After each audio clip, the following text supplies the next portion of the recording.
ओम शांति। भाग्य विधाता इस पुस्तक में आज हम पढ़ेंगे पकड़ा हुआ हाथ ढीला हुआ। मैं कहने लगी बाबा बाबा। इस अपने अनुभव को दादी प्रकाशमणि जी इस प्रकार सुनाती है। चलिए आज हम इसे पढ़ते हैं। अधिकतर मैं रात के समय कभी बाबा के कमरे में नहीं जाती थी। उस दिन मालूम नहीं मुझे ख्याल आया कि बाबा से गुड नाइट करूं।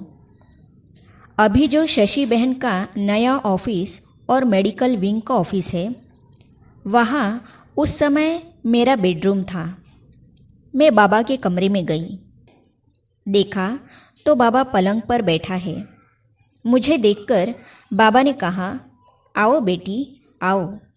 मैं संकोच कर रही थी कि अंदर जाऊँ या ना जाऊँ, क्योंकि बाबा पलंग पर थे तो शायद जल्दी सोना चाहते होंगे।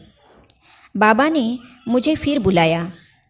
जब बाबा ने दोबारा बुलाया तो मैंने देखा कि बाबा बहुत साइलेंस में थे, कुछ बोले नहीं। मैं भी बाबा को देखती रही, कुछ बोली नहीं। ऐसे करते थोड़ी देर बाबा पलंग पर बैठे, फिर टर्न करके पलंग से टांगे नीचे करके सामने बैठे। मैं सामने खड़ी थी। उसी घड़ी बाबा ने मेरा हाथ पकड़ा। बाबा बैठा था, मैं खड़ी थी। हाथ पकड़ते बाबा ने ऐसी अलौकिक दृष्टि दी जिसका मैं वर्णन नहीं कर सकती। बाबा 2-3 सेकंड दृष्टि देता रहा। हाथ मेरा पकड़ा हुआ था। ऐसी दृष्टि देते रहे कि मेरे में कोई लाइट और करंट आ रही थी। मैं बाबा को देख रही थी। बाबा मुझे लाइट ही लाइट और एक फरिश्ता दिखाई पड़ रहे थे। उस दृष्टि द्वारा और जो बाबा ने हाथ पकड़ा था, उसमें बाबा ने अपनी सब शक्तियाँ और उत्तरदायित्व दादी को दे दिया, जिसको अव्यक्त बाबा ने कहा कि सारी पावर्स विल कर दी थी। उस समय मुझे पता नहीं पड़ा। दृष्टि देते देते कुछ घड़ियों में नयन बदलने लगे और मेरा पकड़ा हुआ हाथ हल्का होने लगा।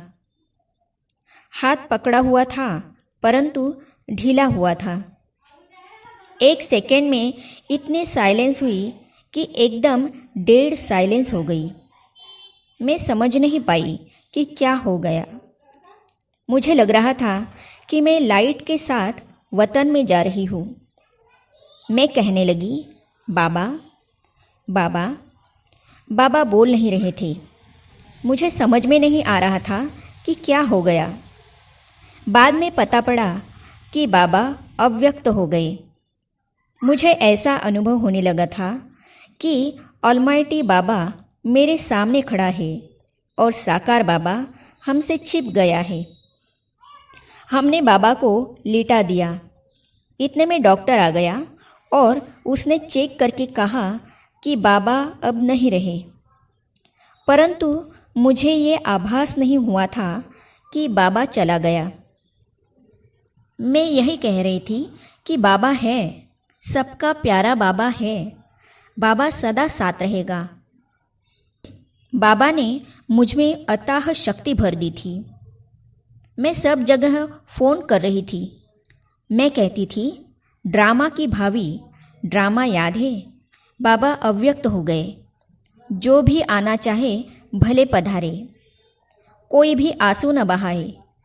बाबा तो अभी भी हमारे साथ है। बच्चे फिक्र मत करो, बाबा तुम बच्चों के लिए ही वतन में तैयारी करने गया है। बाबा ने हाथ में हाथ देकर मेरी हिम्मत बढ़ा दी थी। मैं अडोल थी। मुझे यह संकल्प मात्र भी नहीं आ रहा था कि क्या हो गया या अब क्या होगा। न मेरे दिल ही भरी, न मेरे नयन भरे थे। मुझे पूर्ण विश्वास था कि हमारी पढ़ाई तो अंत तक चलती रहेगी।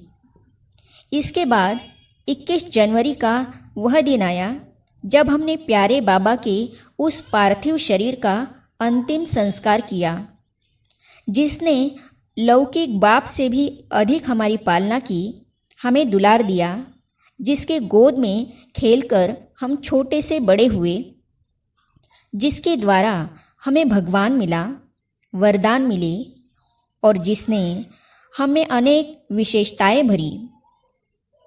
शाम के समय अव्यक्त बाबा का प्रथम बार संदेशी के तन में आना हुआ।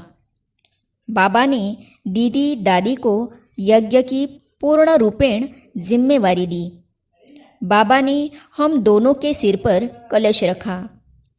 अव्यक्त बाबा ने संदेश दिया था, बच्चे फिक्र मत करो, बाबा तुम बच्चों के लिए ही वतन में तैयारी करने गया है। मेरा प्यारा बच्चा मेरे पास है। बाबा ने स्वयं को गुप्त कर शक्तियों को प्रत्यक्ष करने के लिए ये पाठ बजाया है। ये बोल मेरे कानों में आज भी गूंजते रहते हैं।